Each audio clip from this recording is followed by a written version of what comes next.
Hi everyone, I am Jennifer. Today we shall have a module of media education which highlights creative methodologies for media education. In a media literacy session, people with different background, orientations and mood participate.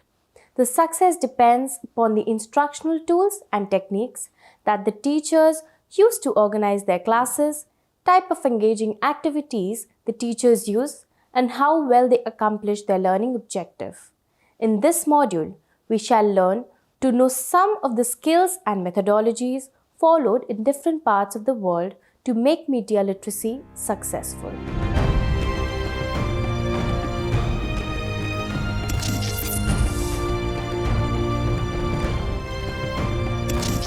In this module, the participants undergo personal awakening and discover new ways of thinking, and develop new habits and behavior as a result of such awakening.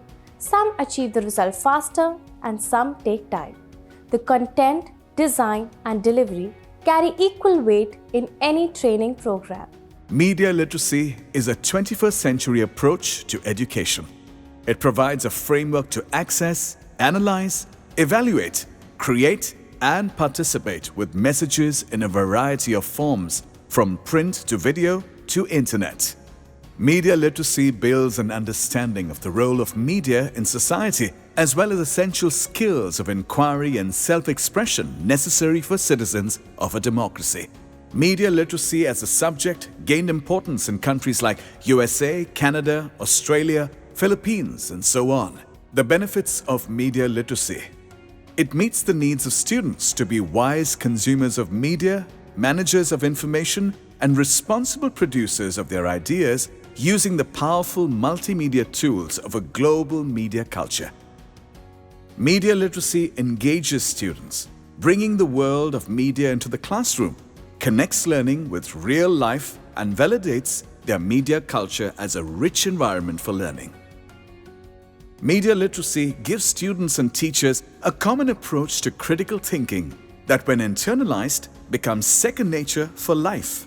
Our approach should be towards positively directing them towards using media, because media is inevitable. They have been born with it, they're going to live with it. Media literacy increases the ability and proficiency of students to share, communicate, express, and disseminate their thoughts and ideas, feelings and experiences in a wide range of print and electronic media forms. Media literacy's learning process transforms teaching and inspires the teacher to learn along with the students. The process skills that the students pick up during media literacy sessions equip them to analyze any message in any media and empowers them to live all their life in a media-saturated culture. Media literacy not only benefits the individual student but the entire society by providing tools and methods that encourage respectful discourse that leads to mutual understanding and builds the citizenship skills needed to participate in and contribute to the public debate.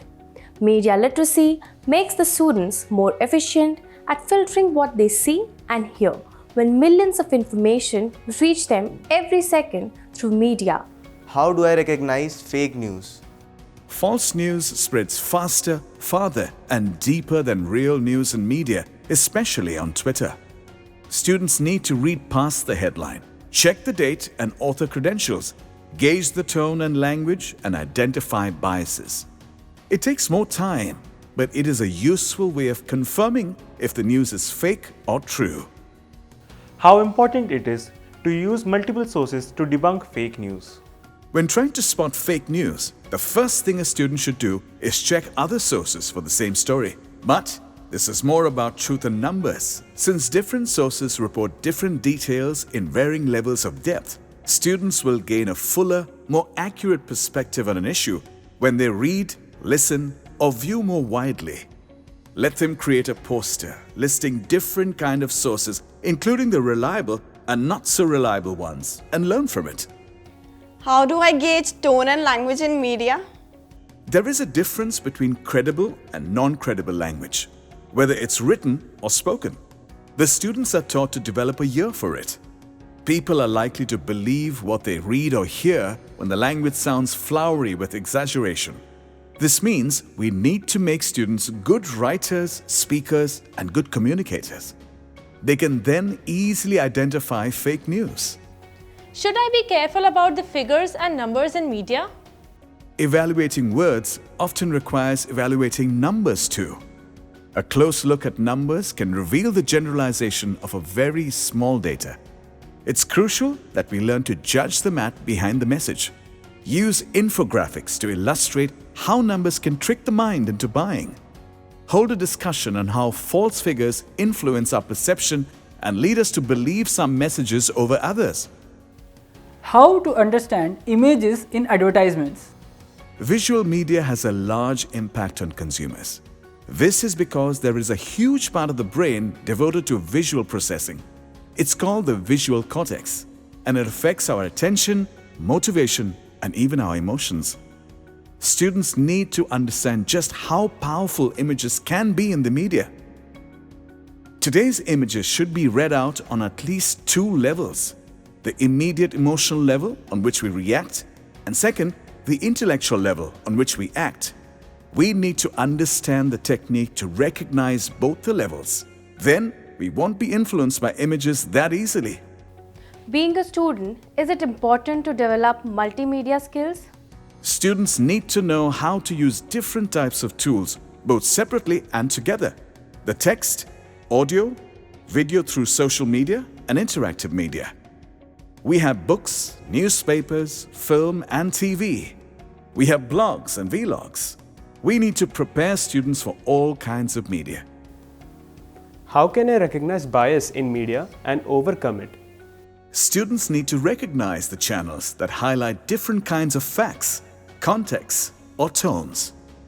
Students must evaluate the bias from sources and write a report on how to recognize the bias in media. Possible sources might include articles, blog posts, excerpts from books, speeches, podcasts, radio or television programs, posters, ads and commercials, academic papers, YouTube videos or short films. What is my role in shaping media? A free, open media is essential to a democratic society. Media education ensures that future generations will be able to think for themselves and not just be shaped by what they see and hear. If the media is truly representative of the people it serves, then it should highlight the controversy, conflicts, and questions raised by its citizens. In this way, people can and should help to shape the media. It's important to teach students, turn those collected information into a research project where they discover solutions on their own and share their findings with the rest of the class. They can make presentations, reports, photo collages, and charts. Some important key questions for group discussion. Who created media content? Why did they make it? Who is the message for? What techniques are being used to make this message credible?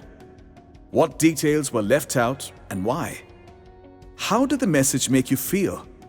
Do you think others might feel the same way? Always remember, critical analysis of media messages, understanding the techniques of message, construction, and active participation in media activities are the foundation stones for media literacy or media education. When we talk about the media literacy, we like to all the students to enroll in the class or during the workshop or classes. One is to make them aware or able to analyze this. Second, to communicate. And third is to create.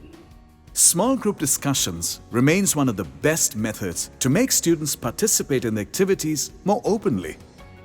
The task of the group should be to discuss the key questions formulated by the facilitator. Then, we listen to the group's reports. The facilitator summarizes the learning and offers a final conclusion. Another powerful way of engaging students is to ask them to make posters, either with printed pictures or with their own drawings. A catchy caption, symbolic visuals, compositions, etc., will demand their active participation. Role play is yet another powerful tool to keep them focused on the topics. Debate is a powerful methodology to generate different views on a matter and stimulate their thinking from different angles. Production of a newsletter demands a great deal of creativity, imagination, and writing skills. Developing case stories is yet another powerful methodology to use their potential and skills. I hope this module of media education gave you some knowledge on creative methodologies for media education. Let's make use of these creative methodologies to find out fake contents and make media literacy meaningful.